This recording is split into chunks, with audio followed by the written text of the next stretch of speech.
আসসালামু আলাইকুম এভরিওয়ান, আশা করি আপনারা সবাই ভালো আছেন।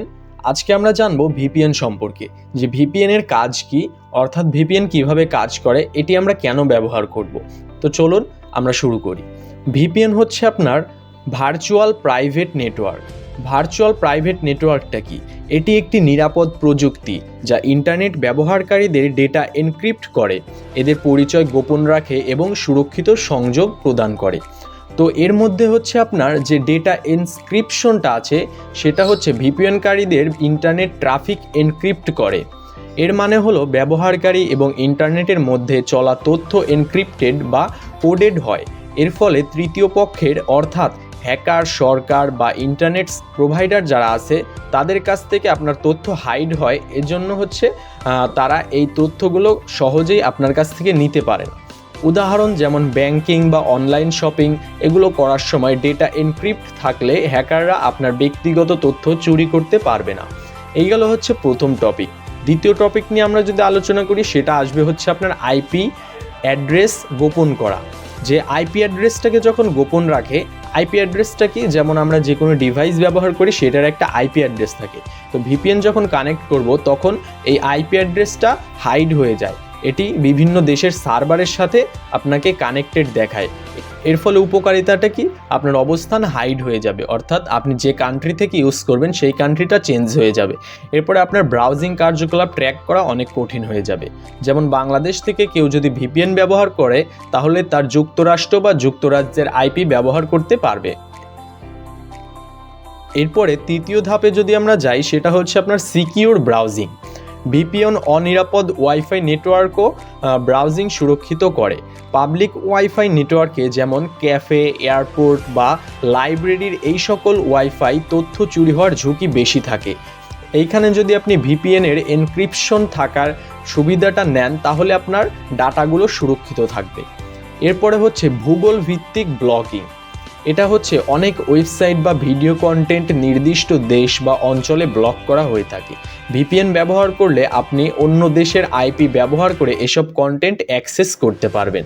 অর্থাৎ ধরেন ইন্ডিয়ার একটা ব্লগার সেখানে শুধুমাত্র ইন্ডিয়ার জন্যেই কিছু ব্লগ আপলোড করে, যেগুলো হচ্ছে আপনি বাংলাদেশ থেকে দেখতে পারবেন না, কিন্তু আপনি ইন্ডিয়ার ভিপিএন কানেক্ট করলে পরে সেই ভিডিওর অ্যাক্সেসটা পেয়ে যাবেন।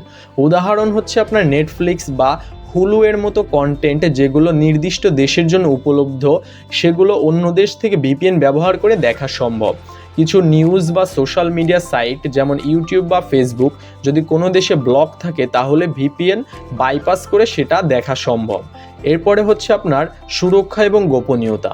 ভিপিএন ব্যক্তিগত এবং কর্পোরেট কাজের জন্য নিরাপদ নিশ্চিত করে। বিশেষ করে যারা ব্যবসায়িক ডেটা আদান প্রদান করে, তারা ভিপিএন ব্যবহার করলে নিরাপদে তথ্য আদান প্রদান করতে পারে। কাজের ধরন: কর্মীদের রিপোর্ট অ্যাক্সেস প্রদান করা, ডেটা চুরি থেকে সংরক্ষণ, সুরক্ষা দেওয়া, আবেদনশীল তথ্য গোপন রাখা, এগুলো হচ্ছে আপনার কাজের ধরন। এরপরে পরের ধাপে যদি যাই, সেটা হচ্ছে আপনার সেন্সরশিপ বাইপাস। এটা হচ্ছে কিছু দেশের সরকার ইন্টারনেট সেন্সরশিপ আরোপ করে, অর্থাৎ ভিপিএন ব্যবহার করলে যেসব সেন্সরশিপ অতিক্রম করা যায়, সেগুলো হচ্ছে চীন বা মধ্যপ্রাচ্যের মধ্যে কিছু দেশে, ধরেন গুগল, ফেসবুক বা হোয়াটসঅ্যাপ ব্লক, সেখান থেকে আপনি ভিপিএন ব্যবহার করে এগুলো ব্যবহার করতে পারবেন। এরপরে সরকার বা ইন্টারনেট সার্ভিস প্রোভাইডার আপনার ব্রাউজিং কার্যকলাপ সেন্সর করতে পারবে না। এরপরের ধাপে আমরা যদি দেখি, সেখানে আমরা দেখতে পারবো যে আইন ট্র্যাকিং বন্ধ করা, অর্থাৎ ইন্টারনেট ব্যবহারকারীদের ব্রাউজিং কার্যকলাপ ট্র্যাক করার জন্য বিজ্ঞাপনদাতারা বা ওয়েবসাইটগুলো ব্যবহারকারীর তথ্য সংরক্ষণ করে বা সংগ্রহ করে। ভিপিএন ব্যবহার করলে এ ধরনের ট্র্যাকিং কার্যকর হয় না।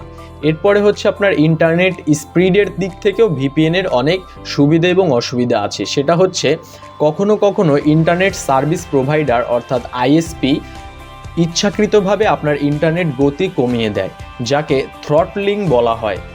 ভিপিএনের মাধ্যমে আইএসপি জানতেই পারবে না যে আপনি কি করছেন, ফলে থ্রটলিং থেকে রক্ষা পাওয়া যায়।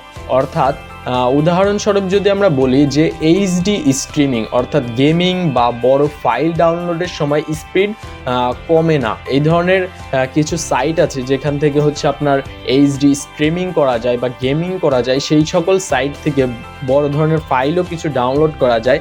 এই সকল ডাউনলোডকৃত ফাইলগুলো আমরা যদি ভিপিএন ইউজ করি তাহলে অনেক সময় এটার স্পিড অনেক বৃদ্ধি পায়।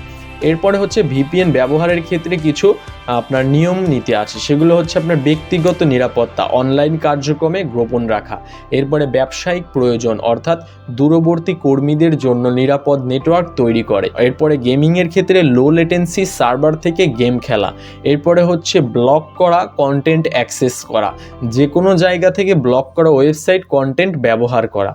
ভিপিএন ব্যবহারের কিছু সুবিধা এবং অসুবিধাও রয়েছে। সুবিধাগুলো হচ্ছে ডেটা এনক্রিপশন, আইপি গোপনীয়তা, block content access, public wifi সুরক্ষা, এই ধরনের কিছু সুবিধা আছে।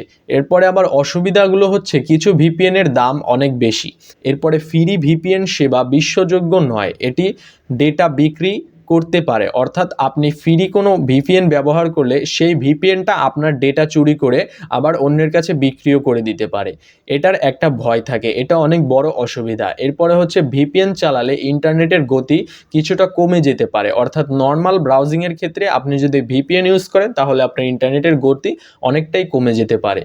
তো এই ছিল আজকের মতন ভিডিও ভিপিএন নিয়ে। নেক্সট ভিডিওতে আমরা অন্য একটা টপিক নিয়ে আলোচনা করব। ততক্ষণ আপনারা সবাই ভালো থাকেন, সুস্থ থাকেন। দেখা হচ্ছে নতুন একটি ভিডিওতে। আল্লাহ হাফেজ।